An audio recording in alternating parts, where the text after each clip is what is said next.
이걸 생각해 보셔야 돼. 이제 돌이켜 보는 거야. 내가 연습한 대로 연마한 기술을 여기다가 적용했는가, 기술 적용했는가, 이게 굉장히 중요한 거야. 예를 들면 이제 일문단에서 화제를 찾으셔야 되는데, 자, 형광펜 들고 그 전에 문단번호 붙였나 봐야겠네요, 그죠? 문단번호 붙였나 보시고, 이게 안 했네 이렇게 되면 아직 무의식적으로는 아직 단련이 안 된 거야. 내가 번호 붙여라라고 하는 수준이 되면 안 돼, 알겠지? 자기도 모르게 돼야 돼.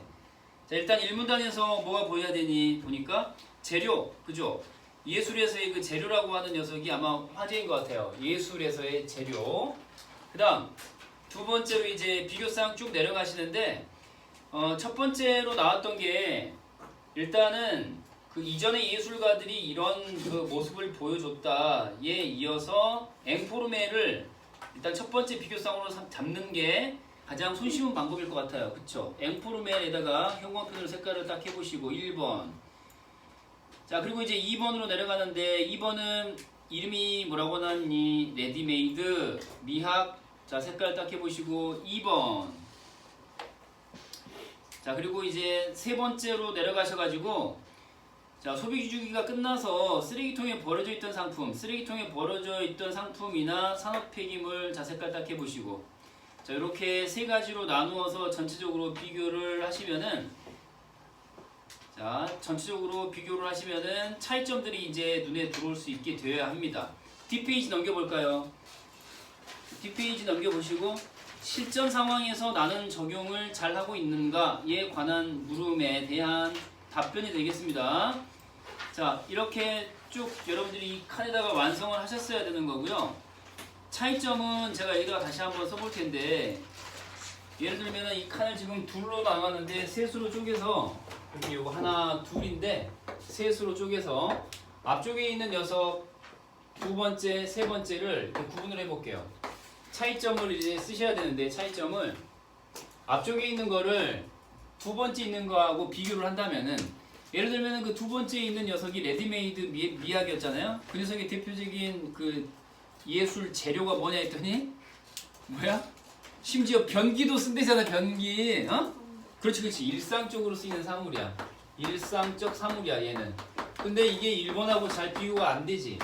그 일본에 나와 있는 사례, 나와 있는 재료들을 쭉 보면은 자갈이랄지 모래랄지 곰팡이랄지 녹이랄지 이런 거였거든. 얘는 그 아직 그 가공이 되지 않은 자연적 재료, 요렇게 한번 정리할 수 있을 것 같아. 세 번째는 뭐냐 했더니 쓰레기가 있었고요. 그 다음 또 하나가 뭐가 있었지? 쓰레기나 혹은 세 번째 산업 폐기물, 쓰레기나 산업 폐기물, 네, 이런 게 세 번째 녀석의 차이점이 되겠죠. 요 하나, 둘, 셋 이렇게 보시고요. 특히 이제 추가 정보에다가 여기 설명과 관련된 내용이 앞서 나온 얘기하고 전혀 다른 차원으로 전개가 되거든요. 뭐냐면, 자, 세계를 비판합니다. 산업화 세계. 산업화 세계를, 자, 비판하니 옹호하니? 비판. 산업화 세계를 비판하는 내용을 담는 거야. 누가? 이 세 번째 녀석이. 근데 동시에 또 이런 측면도 있어요. 산업화 세계에 속한 녀석들은 그러면 당연히 비판 대상이야, 옹호 대상이야. 그 세계 자체가 비판 대상이니까 거기에 속한 녀석들도 비판 대상이 돼야 되잖아? 근데 아니에요. 그쵸. 그래서 산업화 세계에 속한 그 사물들의 플러스 측면까지 같이 얘기하고 있다라는 거거든요. 그러니까 얘는 곧 예술이 된다는 얘기죠. 예술. 그래서 이렇게 작은 따옴표 처리를 이렇게 두시면은 좀 구분이 될 것 같아요. 플러스 위쪽에 있는 내용도 있고 산업화 세계를 비판하는 주제의식도 있는가 하면은 그 안에서 쓰이는 재료로서의 그 사물들의 예술적 면모를 살펴준다 이거 아니야. 긍정적으로 이렇게 되살려낸다 이 말이거든요. 사실 생각해보면은 헬조선 얘기 많이 하잖아요. 우리나라가 어떤 나라라는 얘기예요? 지옥이란 얘기잖아요. 그럼 지옥 속에 사는 사람들은 다 죄인이잖아. 니네가 다 죄인이라고. 그 말이잖아. 그 생각을 안 해봤지. 근데 여기 논리에 따르면은 지옥에 있는 사람들도 착한 사람이 있을 수 있어. 그게 역설적인 거죠. 지문 속에 뭐라고 나왔어? 아이러니라고 나왔죠. 아이러니. 그쵸? 그러니까 우리 저 수능 입시 교육이 쓰레기 교육이잖아요. 그 그냥 붕어빵 만들어내는 거잖아요. 근데 그 붕어빵 만들어내는 쓰레기 교육 가운데에도 괜찮은 사람들을 만들어낼 만한 요소가 분명히 있거든요. 그러니까 그 제도 교육을 받았다고 해서 전부 붕어빵이 되는 건 아니에요. 창의적인 인간도 나오잖아요. 그쵸? 그런 얘기 하는 거거든요. 자, 그러면 문제 가볼게요. 이제 12번 문제는 1문단 보시면 그냥 할 수 있는 거잖아요. 그래요, 안 그래요? 그쵸? 자, 이런 표제 부재 붙이는 문제 같은 경우는 여러분 왼쪽에다가 한번 써볼게요. 뭐라고? 자, 이런 건 풀이하는 요령이 있어요. 이건 읽는 문제의 차원이 아니고 풀이하는 요령인데, 이런 문제 유형 나오잖아요. 그러면 그 1문단 보고 그냥 풀면 돼요. 기억이 나면 좋은데 기억이 안 난다. 그러면 1문단을 먼저 봐. 얘를. 그러면 화제가 뭐라는 거 알 수 있어. 재료라는 걸 알 수 있잖아. 그러면 여기 표제에 재료가 무조건 나와야 되는 거야. 그리고 또 부제에 나와 있는 거 보면은 재료 그 자체라고 나왔는데 요 1문단에서 벌써 재료 그 자체의 가치 어쩌고저쩌고 막 나왔잖아요. 처음 문장 시작할 때부터 이렇게 재료의 가치와 풍요로움을 발견했다라는 말 나오잖아요. 그쵸? 이런 것들을 바탕으로 1문단 보고도 손쉽게 판단할 수 있는 내용이에요, 이게. 그래서 2번은 왜 안 돼? 논란이니까 아닌 거고요. 그죠? 그래서 이제 1번에 나와 있는 녀석이 가장 적절하겠다. 1문단 참고해서 풀이할 수 있을 것 같아요. 자, 그 다음 13번 가겠습니다. 13번. 자, 13번은 앵포르멜, 보기 속에 나와 있는 단어 있죠. 앵포르멜. 자, 여기에다가 체크가 돼 있어야 되고요. 보기 속에 앵포르멜. 그러니까 앵포르멜이니까 당연히 이러저러한 게 나와야겠다 라고 연상이 될 수 있어야 돼. 자, 그래서 여기 이제 우발적이고 즉흥적 1번 맞죠? 2번 원재료를 떠올리게 하는 의도가 있는 제목 맞죠? 3번, 4번 다 기억이 날 수 있어야 돼. 기억으로 풀 수 있어야 돼. 근데 여기 나와 있는 거 보세요. 작가의 적극적인 노력할 때 적극적에다가 색깔 한번 해보시고, 적극적인 노력이라고 하는 거는 적극적인 노력이라고 하는 것은 내버려 두는 자연적인 거야, 아니면은 손을 대는 인위적인 거야? 인위적인 거거든요. 이거 인위적인 거 맞는 거야, 틀린 거야? 틀린 거죠. 인위적으로 어쩌지 하면 안 돼요. 원재료에 터치를 하면 안 된다고. 그래 안 그래? 자연적 재료 맞아요. 자연적 재료 터치하면 안 돼. 근데 적극적으로 노력한대잖아. 알겠어요? 그럼 맞는 거야, 틀린 거야? 틀린 거예요. 자, 14번 갑니다. 14번은 약간 애매할 수 있는데 14번은 좀 어려웠을 수 있어요. 1번이 답인데 14번은 1번이 답인데, 일단 이 선지 속에서 이 표현이 결정적인 표현이 되는 거예요. 어떤 표현? 이 대리석이라고 하는 게 함유하고 있던 형상을 세상에 드러내놓게 하는 것밖에 못해요. 그러니까 지금 봐봐. 예술가인 미켈란젤로가 하는 일을 봐봐. 뭐뭐 하는 것밖에 못하잖아요. 뭐뭐 하는 것밖에 못하지. 그치? 그럼 여기서 주동적인 위치에 있는 거는, 여기서 대장은 예술가야 대리석이야? 누가 대장이야?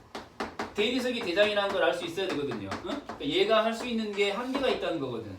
그러니까 얘가 갖고 있는 성질이 있고 대리석이 갖고 있는 성질이 있는데, 얘가 가지고 있는 형상이 무엇을 규정해버린 거야? 예술가를 규정해버리고 더 이상의 운신의 폭이 좁아지도록 만들어버리는 거거든요. 더 이상 뭘 어쩌지 못하도록.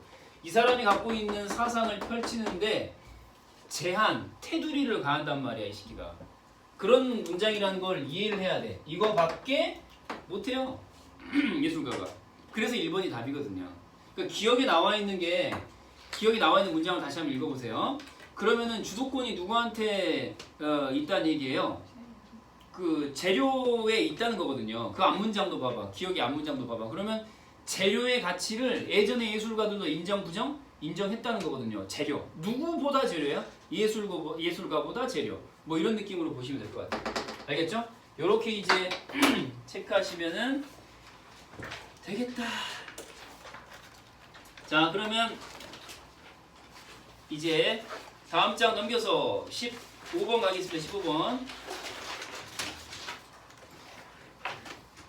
자, 15번은 이거 뭐야 이거? 이게 다 같아 보이죠? 지금 보니까 15번 같은 경우 1번 선지랑 그 다음에 4번 선지랑 그리고 2번 선지가 같아 보이죠, 그쵸? 구분하는 기준이 있어요.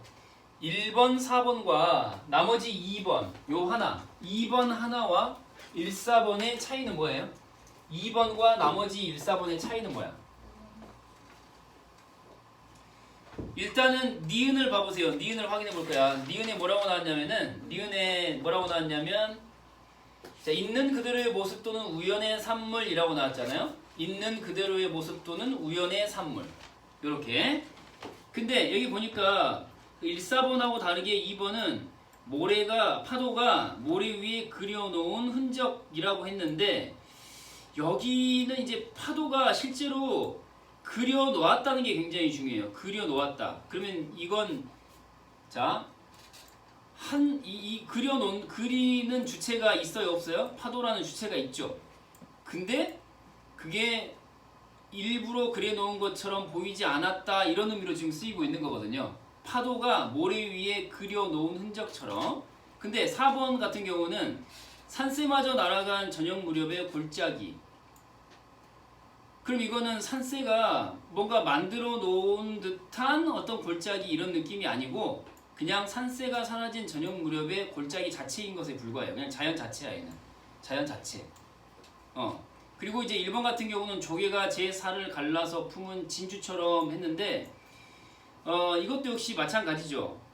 그래서 이제 2번이 그러니까 가장 적절한 것, 상대적으로 가장 적절한 것이라고 보셔야 되는 겁니다. 파도가 그려놓은 예술 작품의 느낌으로 이제 인식할 수 있는 2번. 나머지 1, 4번은 예술 작품과는 전혀 상관없어 보이는 것으로 되어 있기 때문에. 자, 그 다음에 이제 16번으로 가시면은 여기 이제 제목이 뭔지를 잘 보셔야 돼요. 16번 보시면 제목이 뭐라고 나왔어요? 폐차장 근처. 그러면 여기에는 뭐가 있겠니? 차가 있겠지, 차. 이제 쓸모로 다한 차가 있는 거야. 그럼 여기서 시적 화자인 나는 누구일까요? 자동차의 자동차. 이렇게 읽어야 돼. 왜냐하면 뭐라고 그랬어? 나를 속박하던 이름도 그 다음에 뭐라고 그랬지? 광택도 그랬거든. 광택이 어디에 도는 광택이에요? 차량 외부에 도는 광택을 말해요. 응? 알겠죠? 이제 보면은 이렇게 쭉 보시면 이제 지상의 화려한 불. 이건 플러스야 마이너스야? 마이너스죠, 마이너스. 그래서 일단 이런 표현들에 주목하셔서 보시면은 1번 제목에서 이미 알 수 있고 2번 어떤 표현에서 알 수 있어요? 방금 우리가 살펴봤던 지상의 화려한 불 이걸 비로소 끄고 꿈같은 지하의 불을 이제 길어 올리는 거거든요. 그럼 여기서 지하의 불은 플러스야 마이너스야? 플러스예요. 왜요? 수식하는 게 뭐니까? 꿈같은 지하의 불이야. 얘는 플러스야. 근데 이 지상의 화려한 불을 끄고 나서야 비로소 길어 올릴 수 있는 지하의 불이거든요. 이해돼요? 그러니까 얘는 플러스야 마이너스야. 지상의 화려한 불은 마이너스죠, 마이너스. 그러니까 현실에 대한 긍정적 인식, 부정적 인식, 부정적 인식이라고 봐야 되겠죠. 자, 그래서 비판적 인식 맞을 수 있겠고요. 그리고 3번 선지, 4번 선지 되겠고 5번 선지는 작가는 자신과 대비되는 소재를 선택했다. 인간과 그 다음에 이제 자연물 내지는 인공물 사이의 관계를 대비했는지 유사하게 취급했는지를 판단해야 되는데 그 작가 자신이라고 하는 게 여기에 등장하는가 생각해보면은 뭐 실제로 등장하지는 않죠. 근데 이제 약간 뭐랄까요? 이게 비유적 표현으로 봐야 되겠죠. 내 오장육부라고 했는데 이거 의인법인 거예요. 의인법. 이거 자체가. 왜냐하면 자동차의 내부를 이렇게 오장육부라고 시적 화자인 자동차가 스스로를 말하고 있는 거거든요. 이제 여기 전체적으로 봤을 때는 이 시적 화자인 내가 이 자동차인 것이고 이 작가 자체하고 이렇게 대비가 되었다라고 할 만한 요소는 전혀 나오지가 않아요. 그래서 이제 정답은 5번이 되겠죠. 자, 여기까지 이제 체크하시고요. 다시 본 교재 앞쪽으로 쭉 돌아오시겠습니다. 자, 본 교재 앞으로 쭉 돌아오셔가지고 우리 2번 지문까지 봤잖아요. 3번 지문으로 가겠습니다. 3번 지문. 자, 편님. 자, 3번 지문 역시 시간 드릴 테니까 아까와 마찬가지로 이제 다시 돌아와서 지문 분석할 시간을 드리도록 하겠습니다. 3번 지문. 자, 시간은 2분 드릴게요. 자, 문단번호